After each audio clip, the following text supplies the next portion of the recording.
नमस्कार, आप देख रहे हैं प्राइम न्यूज और मैं हूं आपके साथ मोनिका गुप्ता। उत्तराखंड प्राइम में आपको दिखाएंगे उत्तराखंड की तमाम अहम और बड़ी खबरें। देहरादून से बड़ी खबर आ रही है, बीजेपी विधायक सुरेंद्र सिंह जीना की कोरोना से मौत हो गई।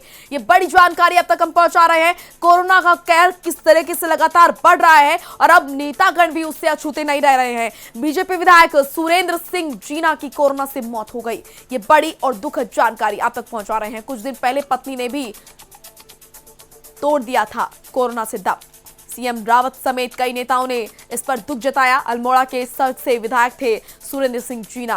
दिल्ली में चल रहा था विधायक का इलाज। ये बड़ी जानकारी अब तक हम पहुंचा रहे हैं। कोरोना का कहर किस तरीके से लगातार बढ़ता जा रहा है और स्थिति किस तरीके से भयावह होती हुई नजर आ रही है, ये आप देखिए कि यहाँ पर जो नेतागण हैं वो भी अब इससे अछूते नहीं रह जा रहे हैं।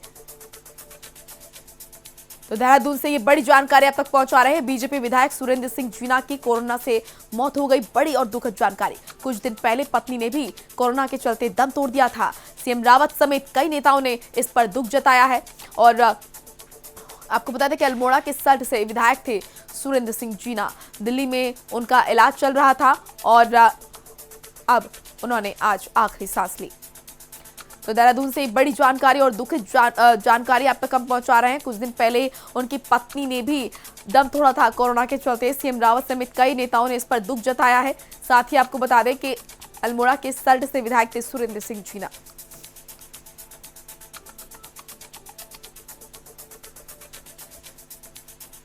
बीजेपी विधायक सुरेंद्र सिंह जीना की कोरोना से मौत हो गई। ये बड़ी और दुखद जानकारी आप तक पहुंचा रहे हैं।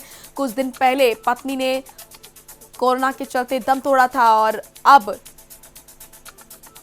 विधायक जीना की मौत हो गई कोरोना के चलते। अल्मोड़ा के सल्ट से विधायक के सुरेंद्र सिंह जीना। दिल्ली में उनका इलाज चल रहा था और स्थिति ज्यादा बिगड़ गई, जिसके वजह से उनकी मौत हो गई। तो कोरोना के चलते एक और नेता का निधन।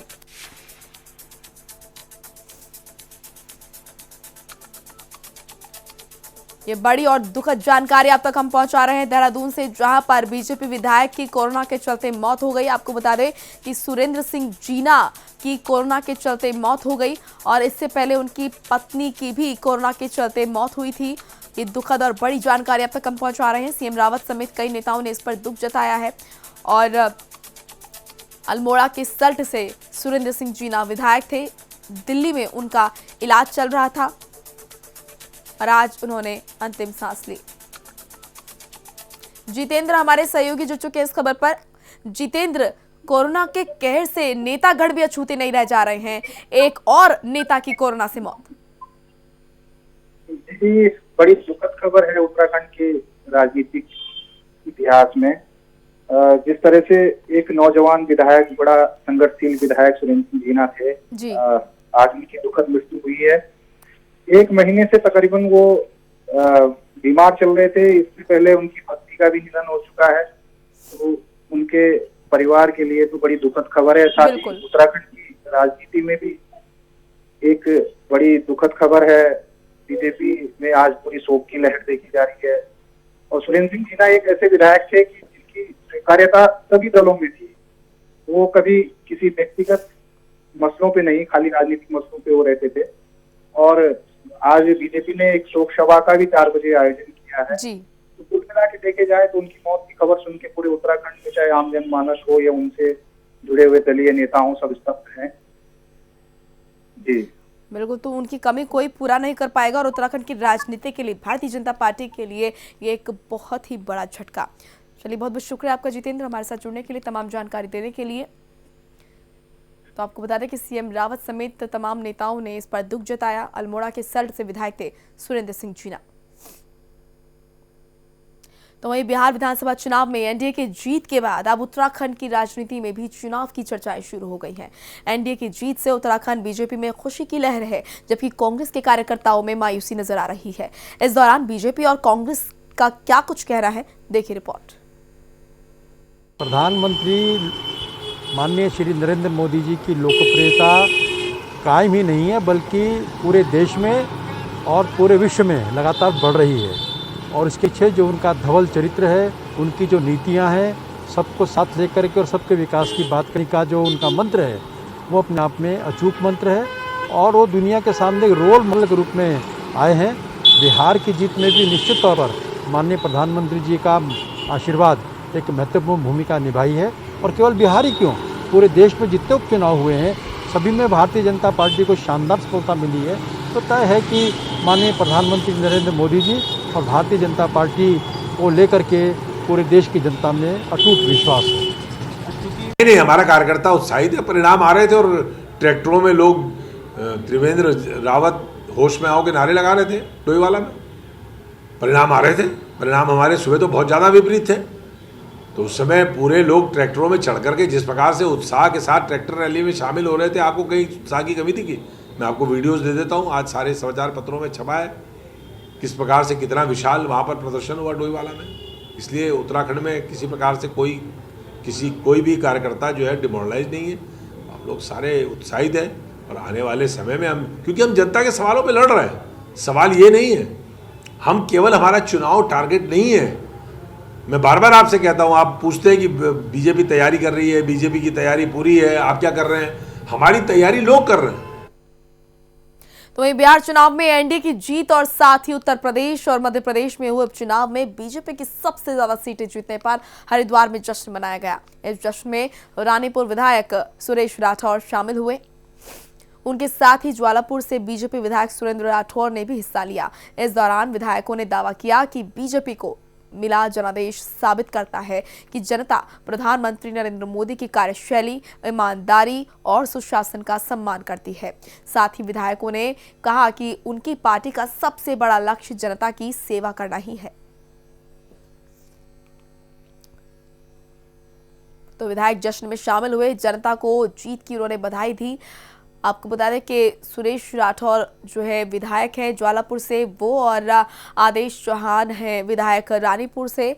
यहाँ पर जीत का जश्न मनाया गया और साफ तौर पर यह कहा गया कि अब भी प्रधानमंत्री नरेंद्र मोदी जनता की पहली पसंद है और प्रधानमंत्री नरेंद्र मोदी की कार्यशैली, कामकाज और ईमानदारी से प्रभावित होकर ही जनता ने यहाँ पर भारतीय जनता पार्टी को चुना है और लगातार जो जनता है वो इसी तरह हमें चुनती रहेगी। तो भारतीय जनता पार्टी की तरफ से यहाँ पर जश्न मनाया गया। जिस तरीके से तमाम राज्यों में भारतीय जनता पार्टी ने बेहतर प्रदर्शन किया, उसको लेकर यहाँ पर बीजेपी के कार्यकर्ता और नेताओं में खुशी दिखी। और तस्वीरों में आप देख सकते हैं किस तरीके से जश्न जो है उसमें विधायक पहुंचे और उन्होंने कहा कि हम ऐसे ही उत्साह के साथ आगे काम करते रहेंगे और ऐसे ही जनता की सेवा करते रहेंगे और जनता का प्यार हमें ऐसे ही मिलता रहेगा। साथ ही ये भी कहा कि प्रधानमंत्री नरेंद्र मोदी जिस तरीके से ईमानदारी से काम कर रहे हैं, आगे बढ़ रहे हैं, उसको लेकर जनता को उन पर पूरा विश्वास है। बिहार के अंदर कल जो रिजल्ट आए हैं, निश्चित रूप से एक संदेश पूरे देश के अंदर गया है, क्योंकि खाली बिहार ही नहीं, गुजरात के अंदर, उत्तर प्रदेश के अंदर, मध्य प्रदेश के अंदर, जहाँ जहाँ भी चुनाव थे, तो नरेंद्र भाई मोदी जी के नेतृत्व में देश जो विकास के रास्ते पर चला है, लोगों ने उनके कार्य को कोविड के दौरान जिस तरह से केंद्र सरकार ने काम किया है उसको अपना समर्थन दिया है, उस पर मोहर लगाई है।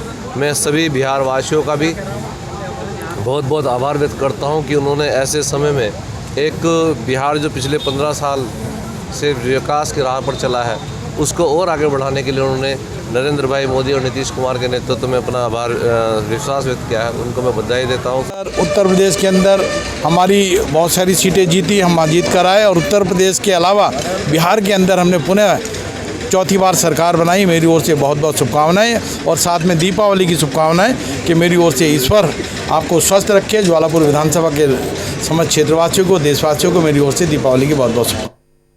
चलिए अब खबर देहरादून मसूरी रोड से, जहां पर हाथी पांव के पास एक बेकाबूकार हादसे का शिकार हो गई। हादसे में 3 लोगों की मौके पर ही मौत हो गई, जबकि 3 लोग गंभीर रूप से घायल बताए जा रहे हैं। जानकारी के मुताबिक हादसा सुबह 5 बजे के आसपास हुआ। हादसे की खबर मिलने के बाद मौके पर पहुंची पुलिस की टीम ने घायलों का रेस्क्यू कर अस्पताल उन्हें पहुंचाया। साथ ही मृतकों के शव पोस्टमार्टम के लिए भेज दिए गए। बताया जा रहा है कि कार सवार सभी लोग जन्मदिन की पार्टी से वापस लौट रहे थे जिस वक्त ये हादसा हुआ। हादसे का शिकार हुई कार और इस हादसे में 3 लोगों की मौके पर ही मौत हो गई। कार में सवार 6 लोग थे, जिसमें से 3 लोगों की मौत हो गई और 3 लोग गंभीर रूप से घायल बताए जा रहे हैं, जिन्हें अस्पताल में भर्ती कराया गया और उनका इलाज चल रहा है।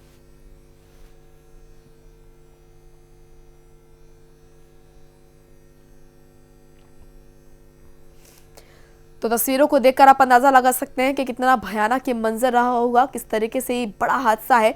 और जो गाड़ी है, जो कार है, उसके परखच्चे उड़ गए।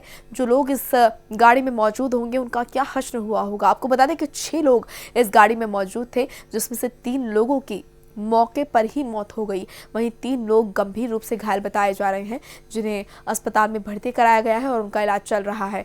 बताया जा रहा है कि जन्मदिवस की पार्टी मनाकर ये लोग लौट रहे थे जिस वक्त ये हादसा हुआ। हादसे के क्या कारण रहे और आखिर क्यों ये इतना बड़ा हादसा हो गया, किस वजह से जो गाड़ी है वो अनियंत्रित होकर